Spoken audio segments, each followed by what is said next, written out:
जहां चीन पे बड़ा आर्थिक कहर टूट गया है, तो वहीं उसके दोस्त पे भी पिछले 8 घंटे में सबसे बड़ा तबाही मची है। तालिबान ने ठोक दिए 11 पाकिस्तानी सैनिकों को। आखिर ऐसा क्यों हुआ? तो वहीं सीमा पर अब भारत ने शुरू कर दिया ऑपरेशन। भारत भी अब चल पड़ा है रूस के राह पर। इसके अलावा बहुत कुछ, आइए जानते हैं इन खबरों को विस्तार से। चीन अपने देश की खबरों को बाहर आने नहीं देता है ताकि उसके शक्तिशाली होने का भ्रम दुनिया को मिलता रहे। चीन की रणनीति यही रहती है। आप युद्ध में भी देखेंगे, चीन जल्दी सीधे युद्ध नहीं करना चाहता है, बल्कि युद्ध के नाम पर डरा धमका कर, अलग अलग तरह के हथियार दिखाकर सामने वाले देश को कमजोर करना चाहता है। कोई ये कहे कि चीन का दिवाला निकल रहा है तो आपको एक बार में विश्वास नहीं होगा। दरअसल चीन ने जो भी पैसे विदेशों में लगाए वो अब उसे वापस मिल नहीं रहे हैं। विशेषज्ञ ये कह रहे हैं कि चीन की अर्थव्यवस्था इस समय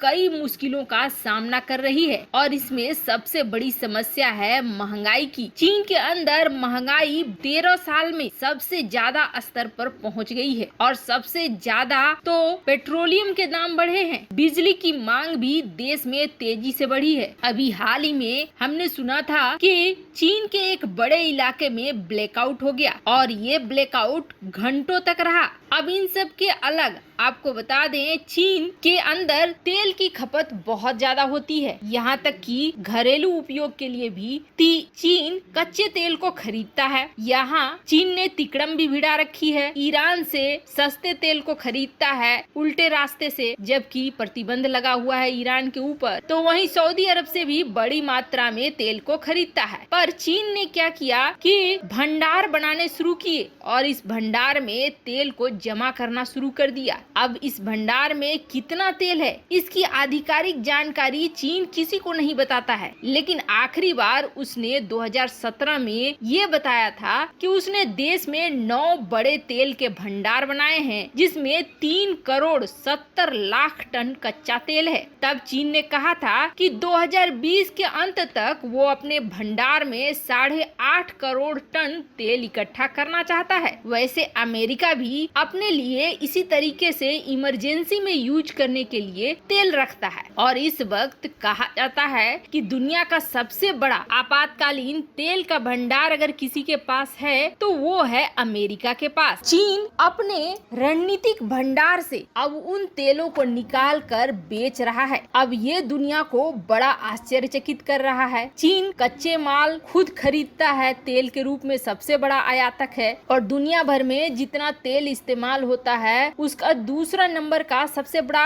ग्राहक भी है। लेकिन ऐसे समय में उसने अपने तेल भंडार से तेल को बेचने का फैसला लिया, तो ये थोड़ा सा एक्सपर्ट को ये बता रहा है कि एक्सपर्ट जो सोच रहे हैं वो सही है। दरअसल चीन में आर्थिक दिक्कतें बढ़ रही हैं, चीन की अर्थव्यवस्था ढह रही है, इसलिए चीन कोशिश ये कर रहा है कि अपने राष्ट्रीय भंडार से कच्चे तेल को बेचे और बेचकर अपनी जरूरतों को पूरा करे और अपने देश में बढ़ रही महंगाई को नियंत्रित करने की कोशिश भी करे। अब ऊपर से जिनपिंग तरह तरह के नियम ला रहे हैं जिससे कि कंपनियां भी बहुत आहत हो रही हैं। हाल ही में तो एक महीने में $3 ट्रिलियन का नुकसान हुआ चीन को। अब इन सब को देखकर ये लग रहा है कि चीन की अर्थव्यवस्था डोल रही है। वहीं दूसरी तरफ भारत की अर्थव्यवस्था में दिनों दिन बढ़ोतरी ही हो रही है। खैर, चीन की हालत जहां खस्ता हाल है तो वहीं पाकिस्तान की क्लास लगनी शुरू हो गई है, जहां पंजशीर में पाकिस्तान के रोल को लेकर अब आपने देखा होगा रूस और अमेरिका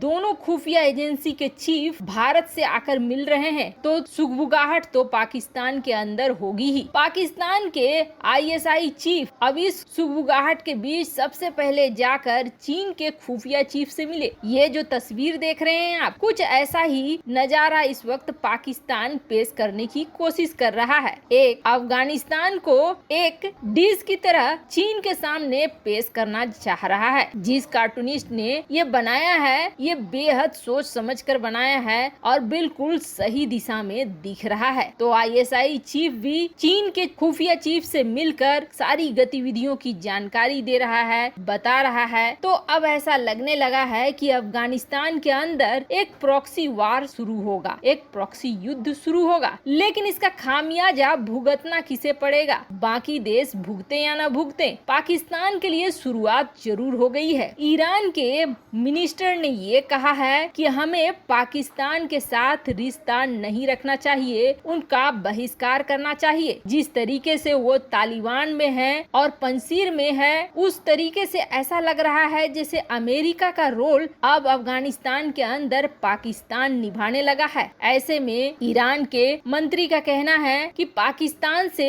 अब दूरी बना लेनी होगी। जैसे अमेरिका हमारा दुश्मन है वैसे ही पाकिस्तान भी हमारा दुश्मन ही होगा। खैर, इन सब के बीच में अब पाकिस्तान के 11 सेना के जवान ऊपर पहुंचा दिए हैं तालिबान ने। पिछली रात 3 अटैक हुए हैं और तीनों अलग अलग जगह हुए हैं। एक चारमांग में हुआ जहां 2 सैनिकों को ऊपर पहुंचाया, दूसरा डाबरी में जहां एक, और सबसे बड़ा हुआ साक्रो नौसार में जहां 8 पाकिस्तानी आर्मी ऊपर चली गई और 12 घायल हो गए। और ये सब कुछ किया TTP ने। हालांकि आपको बता दें ये शुरुआत है, ये अभी बहुत लंबा चलेगा क्योंकि पाक अफगान बॉर्डर पे कुनार बजौर नाम का जो एरिया है यहाँ पे TTP और पाकिस्तान के बीच जंग शुरू हो चुकी है। और सिर्फ इतना ही नहीं, कई ऐसे जगह हैं जहाँ पाक आउटपोस्ट हैं और वहाँ पे इस तरह की लड़ाई चल रही है। मतलब अशांति शुरू हो गई है पाकिस्तान में। तो वहीं दूसरी तरफ पाकिस्तान जिस कोशिश में था बॉर्डर पर, अब रूस भी उसी चाल में, अब भारत भी रूस की चाल पे चल पड़ा है। दरअसल भारत ने लॉन्च कर दिए हैं इनकाउंटर ऑपरेशंस और जैसे ही आतंकियों के आने की खबर मिल रही है वैसे ही अब भारतीय जवान ठोंकना शुरू कर रहे हैं। बड़ी संख्या में भारतीय सैनिकों को अलर्ट मोड में डाल दिया गया है ताकि